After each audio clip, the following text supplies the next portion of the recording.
सभी छात्रों को मेरा नमस्कार। तुलजा भवानी माध्यमिक विद्यालय संत ज्ञानेश्वर नगर लातूर स्कूल में चल रही वीडियो क्लासेस में आप सभी का स्वागत। आज हम कक्षा 8वीं का हिंदी विषय का व्याकरण विभाग देखेंगे। व्याकरण में हिंदी 8वीं के हिंदी व्याकरण में पहला पाठ जो है आज हम देखेंगे। पहला पाठ है वर्ण विचार। इस पाठ के दौरान हमें क्या करना है कि वर्णों के बारे में जानकारी लेनी है। वर्ण आप जानते हैं, लेकिन इस पाठ में शुरू से लेकर अंत तक देखा जाए तो इस पाठ में वर्ण किसे कहते हैं, वर्णमाला किसे कहते हैं, आज हम देखेंगे।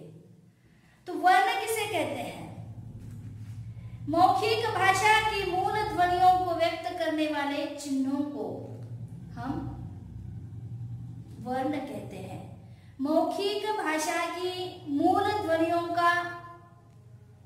को व्यक्त करने के लिए जिन चिन्हों का प्रयोग हम करते हैं उन्हें वर्ण कहते हैं। यहां पर देखो, मौखिक भाषा यानी मुख से निकलने वाली भाषा, मौखिक भाषा। क्या आप जानते हैं मनुष्य ही सबसे बुद्धिमान प्राणी कहलाता है? क्यों कहलाता है? कि मनुष्य के पास वाणी की देन है। ईश्वर ने दी हुई सबसे बड़ी देन जो है वाणी है। हम बोल सकते हैं, हम हमारे मन के भाव, मानव अपने मन के भावों को व्यक्त करते हैं भाषा के सहारे। मानव के भाव को व्यक्त करने वाला साधन किसे कहते हैं? भाषा।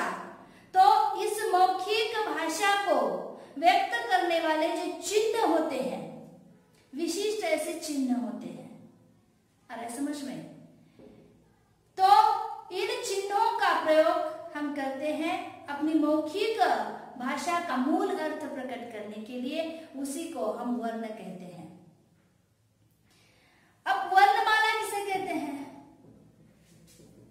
वर्णमाला, वर्णों की माला। आ रहा है समझ में? जैसे कि फूलों की माला। वो फूलों की माला कैसे बनती है? एक एक एक फूल को हम धागों में पिरोते हैं तो फूल की माला बनती है। उसी प्रकार वर्णों को भी क्रमबद्ध लगाने के बाद वर्णमाला बन जाती है। भाषा की मूल ध्वनियों के क्रमबद्ध समूहों को वर्णमाला कहते हैं। भाषा की जो मूल ध्वनि है कौन सी? वर्ण। वर्ण को जब हम क्रमबद्ध समूह में लगाते हैं तो वर्णमाला बन जाती है।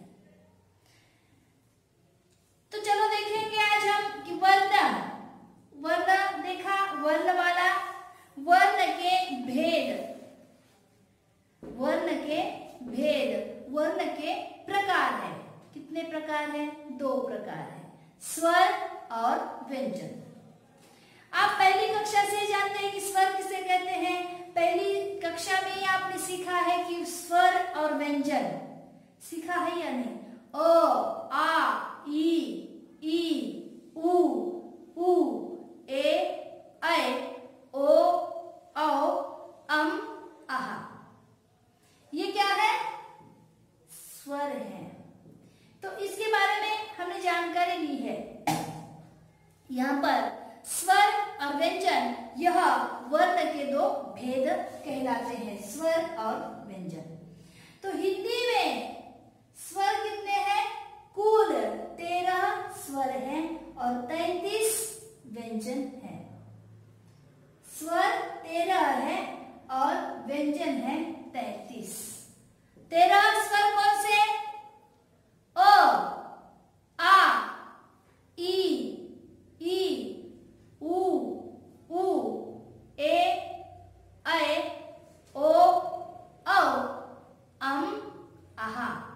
यह 13 स्वर कहलाते हैं। तो अब स्वर किसे कहते हैं? स्वर की भी परिभाषा यहाँ पर दी गई है। जिन वर्णों का उच्चारण बिना किसी अन्य वर्ण की सहायता से स्वतंत्र रूप से होता है उन्हें स्वर कहते हैं। ऐसे कुछ वर्ण हैं वर्णों का उच्चार करते समय अन्य किसी वर्ण की सहायता की जरूरत नहीं होती, वह स्वतंत्र होते हैं। ऐसे वर्ण जो स्वतंत्र होते हैं, जिनका उच्चारण करने के लिए अन्य किसी वर्ण की सहायता की जरूरत नहीं होती, उसी को हम स्वर कहते हैं। ओ, आ ये स्वतंत्र है, इसका उच्चारण करने के लिए अन्य किसी वर्ण की सहायता लेने की जरूरत नहीं होती, यह स्वतंत्र होते हैं, उसी को हम स्वर कहते हैं और हिंदी में 13 स्वर कहलाते हैं। व्यंजन, जिन ध्वनियों में ध्वनियों का पूर्ण उच्चारण करते समय स्वरों की आवश्यकता होती है, उन्हें व्यंजन कहते हैं। लेकिन व्यंजन का उच्चारण करने के लिए स्वरों की आवश्यकता होती है। अब व्यंजन कौन कौन से हैं? क, ख, ग, घ, ड, च, छ, ज, झ, त्र, ट, ठ, ड, ढ, न, त, थ, द, ध, न, प, फ, ब, भ, म, य, र, ल, व, श, श, स, ह। ये है व्यंजन। तो देखो अभी क्या कहा है, स्वर की परिभाषा कि स्वर स्वतंत्र होते हैं। स्वर का उच्चारण, स्वर वर्णों का उच्चारण करने के लिए अन्य किसी वर्ण की सहायता की जरूरत नहीं होती, उसे स्वर कहते हैं। जैसे उच्चारण करके देखो, ओ, आ, ये स्वतंत्र है। लेकिन व्यंजन का उच्चारण करने के लिए, ऐसे वर्णों का उच्चारण करने के लिए अन्य वर्णों की सहायता की जरूरत होती है। जैसे क में अ है, देखो, क, ख, ग है ना। तो इन व्यंजनों का उच्चारण करने के लिए हमें अन्य वर्णों की सहायता लेनी पड़ती है, तभी व्यंजनों का उच्चारण हम कर सकते हैं। अब स्वर को या स्वर का प्रयोग करने के लिए मात्रा चिन्ह के रूप में उसका उपयोग होता है। स्वर को मात्राएं हैं, ओ, आ को आ मात्रा है, आ रहा है समझ में। तो यहाँ पर स्वर की मात्राएं और उसके बाद अनुस्वार, अनुनासिक शब्द, विसर्ग, चिन्ह अगली कक्षा में हम देखेंगे। तो आज हमने इतना ही देखा। वर्ण विचार में स्वर, वर्ण किसे कहते हैं, वर्णमाला किसे कहते हैं, स्वर कुल 13 स्वर है, स्वर की परिभाषा हमने देखी। व्यंजन है कुल 33, व्यंजनों की परिभाषा हमने देखी। और आगे जो है अनुनासिक, अनुस्वार, विसर्ग, इसके बारे में हम अगली कक्षा में चर्चा करेंगे। इस कक्षा में अब हम यहीं पर रुकते हैं। धन्यवाद।